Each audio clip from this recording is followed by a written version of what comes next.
अब देखो बेटा एक बार, आप हाँ ग्रीन जल जाए। देखो बेटा अब जो हम पढ़ने वाले हैं टॉपिक वो कौन सा है, रिटायरमेंट एंड डेथ। इसके आप लोग के बड़े क्वेश्चन भी इस टॉपिक के आएंगे। बहुत इजी सा टॉपिक है, बस समझने का फेर है। लास्ट में बच्चे कंफ्यूज हो रहे थे, वो होना नहीं है। देखो बेटा रिटायरमेंट सबसे पहला टॉपिक चैप्टर का नाम है reconstitution of partnership firm, dash डाल के दे रखा है retirement and death of a partner. एक पार्टनर के डेथ होने पर या फिर एक पार्टनर के रिटायरमेंट होने पर एक फर्म का क्या होता है बेटा, रिकॉन्स्टिट्यूशन होता है। क्या होता है, रिकॉन्स्टिट्यूशन। अर्थात एक पार्टनर जब रिटायर होता है तो उस पार्टनर का नाम, एड्रेस वगैरह सब कुछ उस पार्टनर से रिलेटेड सारे इंफॉर्मेशन क्या करने होते बेटा, हमारे डीड्स में से हटाना होता है, हमारे एग्रीमेंट में से क्या करना होता है बेटा, हटाना होता है। इसकी वजह से हमारी जो डीड्स एग्रीमेंट है वो पूरा का पूरा क्या हो जाता है बेटा, चेंज हो जाता है। तो हमें क्या करना होता है, फिर से एक नया एग्रीमेंट बनाना पड़ता है, जिसको क्या कहते हैं बेटा, रिकॉन्स्टिट्यूशन। क्या कहते हैं बेटा, रिकॉन्स्टिट्यूशन। क्लियर क्या? अच्छा, तो रिकॉन्स्टिट्यूशन में दूसरा जो टॉपिक है वो किसका है बेटा, रिटायरमेंट और डेथ का। तो बेटा डेथ तो अपने को पता है कि डेथ कैसे होगा, कैसे भी हो सकता है, डेथ का फिक्स नहीं है। लेकिन रिटायरमेंट के बारे में कुछ क्वेश्चन पूछा जा सकता है कि रिटायरमेंट कैसे होता है, रिटायरमेंट क्यों करते हैं। तो सबसे पहली बात ओल्ड एज। क्या बेटा, ओल्ड एज। पहला क्या है बेटा, ओल्ड एज। अगर किसी कोई पार्टनर क्या हो गया बेटा कि वृद्धावस्था हो गई या फिर आयु से अधिक हो गया, आयु से अधिक हो गया, उसको क्या किया जा सकता है, रिटायर किया जा सकता है। जैसे कि मान के चलो कि मैं एक एक्टिव पार्टनर हूं, एक्टिव मतलब एक ऐसा पार्टनर जो बिजनेस में पार्टिसिपेट पर्टिकुलर रूप से कर रहा है और हम बिजनेस चला रहे हैं, ठीक है। लेकिन अगर मान के चलो कि मेरी आयु इतनी हो गई है कि मैं बिजनेस, वो जिस चीज के लिए मुझे अपॉइंट किया गया था, जिस चीज के लिए मैं पार्टनर बना था, एज अ पार्टनर आया था, उस काम को करने के लिए मैं सक्षम ही नहीं हूं, तो मुझे क्या किया जाएगा बेटा, रिटायर कर दिया जाएगा। दूसरा, पार्टनर को रिटायर किया जाता है बेटा according to deeds.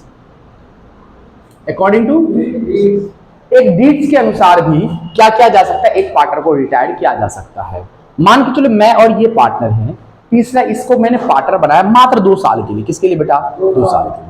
With agreement हमने बना लिया कि आप पार्टनर बनोगे, ठीक है, लेकिन आपका बिहेवियर हमें पता नहीं, आपको मिनिमम मैं लगभग 2 साल भर के लिए बना लेता हूं, उसके बाद अगर अच्छा रहेगा तो आगे कैरी करेंगे, अदरवाइज हम आपको निकाल देंगे। तो ऐसे भी क्या होता है बेटा, रिटायरमेंट होता है। क्लियर क्या? ठीक है। अब इस चैप्टर में जो पढ़ोगे बेटा टॉपिक टू बी स्टडी, वो as it is same to same किसके तरह है बेटा, किसके तरह है आपके पास, एडमिशन की तरह है। किसके तरह है, एडमिशन की तरह। जो अलग है उस चैप्टर से, जो अलग है वो एक बार समझ लो, इधर लोग सुनो नाले कि उसमें निकाला जाता था बेटा, सबसे पहला टॉपिक था new profit sharing ratio and sacrificing ratio. But इस चैप्टर में हम निकालेंगे बेटा न्यू प्रॉफिट शेयरिंग रेशियो और गेनिंग रेशियो। दूसरा टॉपिक है इस चैप्टर में बेटा, कौन सा है बेटा, क्या है आपके पास, ट्रीटमेंट ऑफ गुडविल। तो बस बिल्कुल इसमें भी वही है, ट्रीटमेंट ऑफ गुडविल। तीसरा टॉपिक उसमें क्या था बेटा, तीसरा टॉपिक क्या था, revaluation of assets and liability. तो हमने यहां पर भी वही है बेटा, revaluation of assets and liability. Next था टॉपिक बेटा, क्या था बेटा, distribution of accumulated profit and reserve. बिल्कुल सेम यहां पर भी वही है बेटा। नेक्स्ट उसमें क्या था बेटा आपके पास, उसमें क्या था, उसमें बस कैपिटल एडजस्टमेंट था, खत्म हो गया। लेकिन इसमें एक आता है बेटा, calculation of share in profit till the date of retirement and death. ये एक नया टॉपिक है। नेक्स्ट, और उसके बाद हम याद देखते हैं बेटा, कैपिटल एडजस्टमेंट करते हैं, कैपिटल एडजस्टमेंट करते हैं। उसके बाद इसी का एक पार्ट है बेटा, लेकिन मैं 2 अलग अलग पार्ट में बना देता हूं बेटा। कौन सा, partners executor account and partners loan account, partners का ही लोन अकाउंट बेटा, ठीक है। उसके बाद हम क्या बनाते थे बेटा, बैलेंस। ये सारे टॉपिक हम स्टडी करेंगे, आज पढ़ेंगे बेटा, लेकिन मेन रूप से जो आज हम पढ़ने वाले हैं वो कौन सा टॉपिक है बेटा, calculation of new profit sharing ratio and gaining ratio. फटाफट आप टॉपिक का नाम डाल लीजिए बेटा, आज ही इसको खत्म करेंगे अच्छे से। देख लिया आप लोगों ने, चलिए फटाफट हेडिंग डाल लो बेटा, कैलकुलेशन ऑफ एनपीएसआर एंड गेनिंग। बहुत इजी सा टॉपिक है।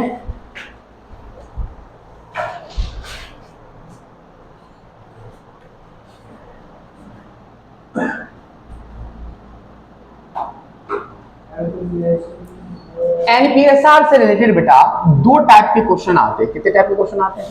दो।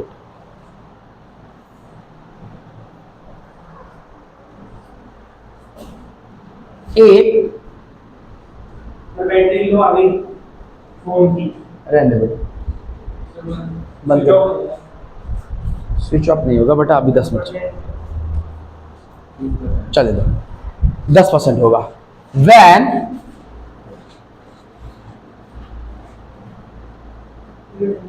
gain of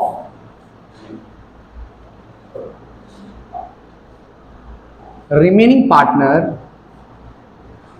are not given। पहला, gain of remaining partner are not given। दूसरा, when gain of remaining partner are given। ठीक है, ये दो टाइप के क्वेश्चन आते हैं। अब आप पता कैसे लगाओगे कि इस टाइप का है किस टाइप का है? ध्यान सुनो बेटा, इसमें मिलेगा आपको सबसे पहली बात, इसमें मिलेगा ओल्ड प्रॉफिट शेयरिंग रेशियो। पहले सबसे पहले क्या मिलेगा बेटा? अगर क्वेश्चन में, किसी भी क्वेश्चन में ओल्ड प्रॉफिट शेयरिंग रेशियो नहीं दे रखा है तो क्या मान लेंगे अपन? इक्वल। क्या मान लेंगे? अर्थात किसी भी परिस्थिति में आपको old profit sharing ratio question में दिया ही गया होगा। ठीक है।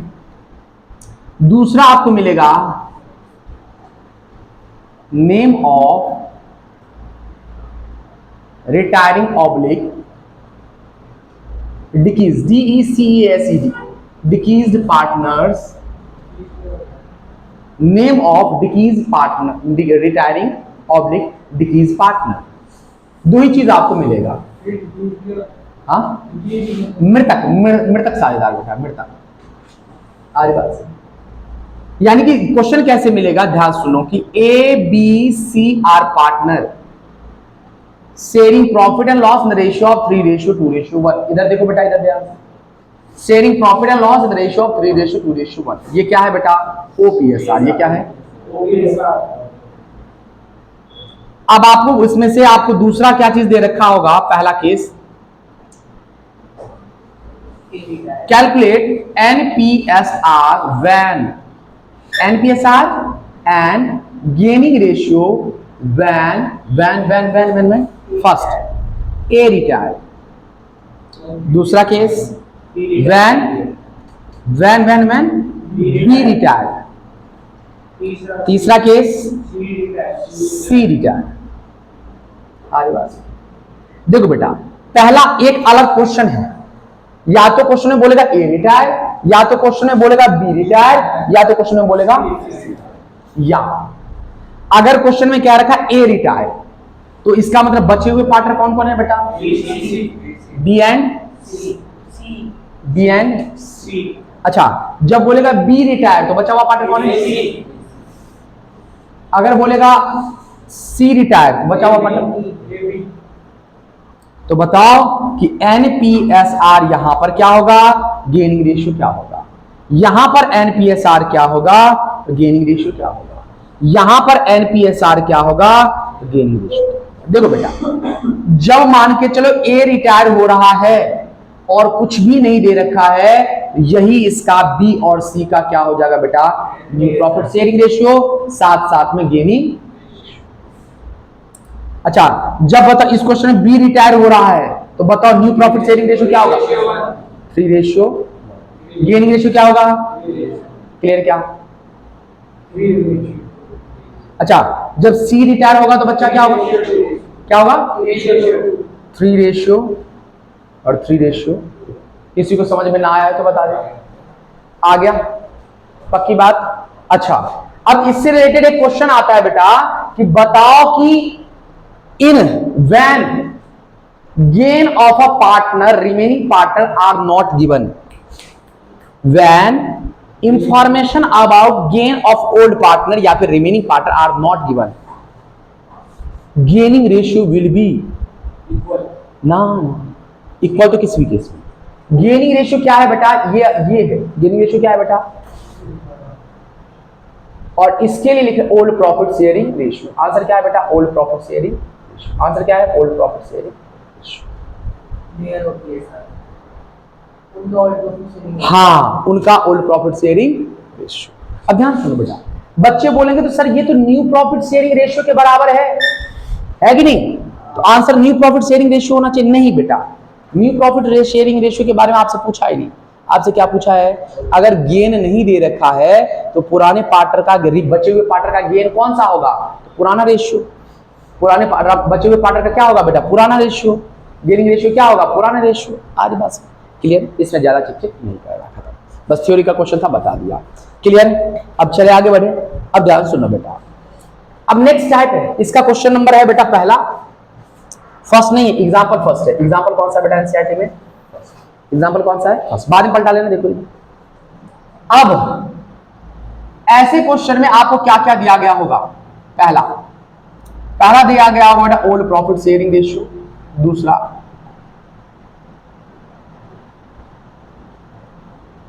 नेम ऑफ रिटायर्ड ऑब्लिक डिकीज पार्टनर, हमारी बात सुनो, मृतक साझेदार या फिर रिटायर्ड पार्टनर का नाम दे रखा होगा। नेक्स्ट, हाँ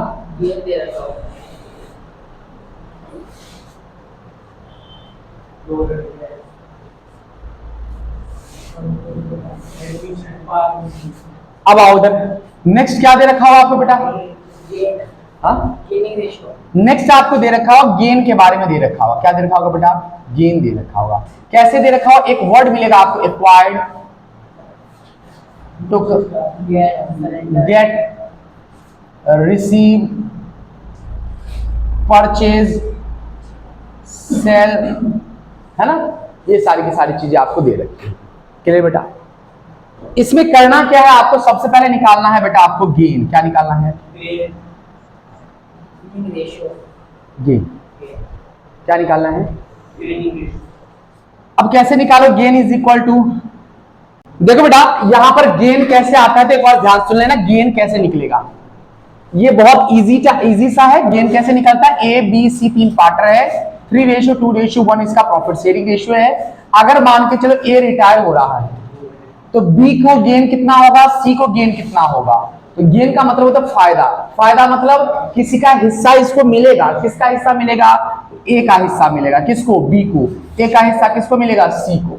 आगे बात है, ये इसका फायदा होगा। तो ए का हिस्सा, ए कौन था, रिटायरिंग या डिक्रीज पार्टनर, तो हम फायदे में क्या लिखेंगे, retiring oblique decrease partner share multiply gaining ratio. किस अनुपात में इन लोगों को मिलेगा वो लिखना है। फिर एनपीएसआर इज इक्वल टू क्या होगा बेटा, OPSR plus gaining ratio. Gaining ratio में यहां पर जो आपका आंसर आएगा वो आपको यहां पर लिखना है। क्लियर, क्या फिक्स स्टेप होता है, फॉलो कीजिए, आंसर आपका आएगा। ठीक है, ऐसा ही क्वेश्चन है बेटा, दूसरा क्वेश्चन है। दूसरे क्वेश्चन में 3:2 की कौन रिटायर हो रहा है बेटा, अलका रिटायर हो रही है। कौन कौन पार्टनर है, अलका, हरप्रीत और श्रेया। अलका, हरप्रीत और श्रेया पार्टनर है। अलका रिटायर हो रही है और हरप्रीत और श्रेया का गेनिंग रेशियो क्या बेटा, 3:2।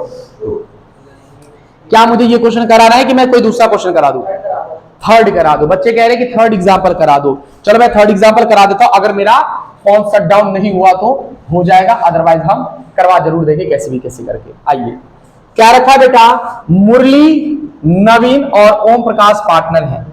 प्रॉफिट शेयरिंग रेशियो है बेटा 8/3, 1/2, 1/8। आगे बात, ठीक है।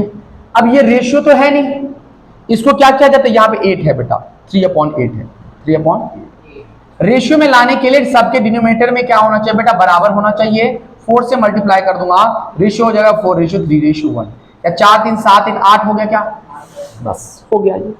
अभी क्या रखा, मुरली सरेंडर, मुरली रिटायर हो रहा है बेटा, मुरली रिटायर हो रहा है और ये सरेंडर कर रहा है, यानी कि ये अपना हिस्सा सरेंडर कर रहा है 2/3 किसको बेटा, इन फेवर ऑफ नवीन। किसके फेवर में बेटा, नवीन। कितना, 2/3। फिर और क्या रखा है बेटा, एंड रिमेनिंग बचा कितना बेटा, 1/3 किसको दे रहा है बेटा, ओम प्रकाश को। किसको दे रहा है, ओम प्रकाश को। आपको कुछ नहीं करना है, सिंपल सा आपको रूल फॉलो करना है। सबसे पहले निकालना है गेन ऑफ नवीन।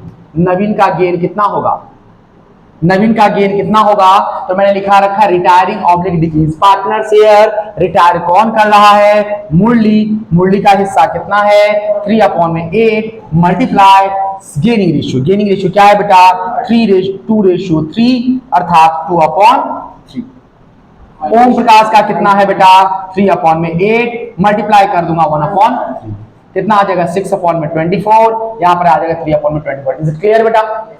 पक्की बात, ये स्टेप आपने फॉलो नहीं किया, सही है बेटा। आपको इधर सबको आना चाहिए बेटा, याद रखना ये बात। अभी से अपन मिस्टेक नहीं रखना अपने को, है ना, डाउट नहीं रखना।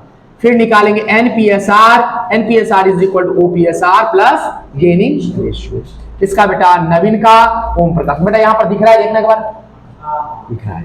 नवीन का ओपीएसआर कितना था, तो सर नवीन का ओपीएसआर था 4/8। सबको जोड़ेंगे बेटा। ओपीएसआर मतलब पुराना हिस्सा, पुराने कैसे मिलता था, तो पूरा लेंगे बेटा, ये नहीं कि सर वो तो हट गया। 4/8 और ओम प्रकाश का कितना हिस्सा था बेटा, ओपीएसआर 1/8 प्लस प्लस गेनिंग रेशियो कितना है बेटा, ये वाला उठाएंगे। आ रही बात समझ में, ये वाला नहीं, कौन सा बेटा, 6/24, 3/24। 24 एलसीएम आ जाएगा। 24 को 8 से डिवाइड करूंगा, कितना आ जाएगा बेटा, 3 जा 3 4 जा 12 और 24 को 24 से कितना आ जाएगा बेटा, 6। सही है, 24 को 8 से डिवाइड करूंगा, कितना आएगा, 3 3 1 जा 3 प्लस 3 कितना आ जाएगा बेटा, 18/24 और 6/24। अगर मेरा अगर एलसीएम गलत हो जाता तो यही पता चल जाता बेटा, ठीक है। रेशियो क्या होगा बेटा, 18:6। इसको सिंपलेस्ट फॉर्म में रखेंगे तो बताएगा 3:1। आपका आंसर। सारा क्वेश्चन इसी को रूल फॉलो करने से हो जाएगा। इस बात की गारंटी मैं देता हूं, मैं मतलब श्री बासुकीनाथ झा। Clear, done. इस टॉपिक से रिलेटेड जितने भी क्वेश्चन होंगे आप कर लेना, ठीक है।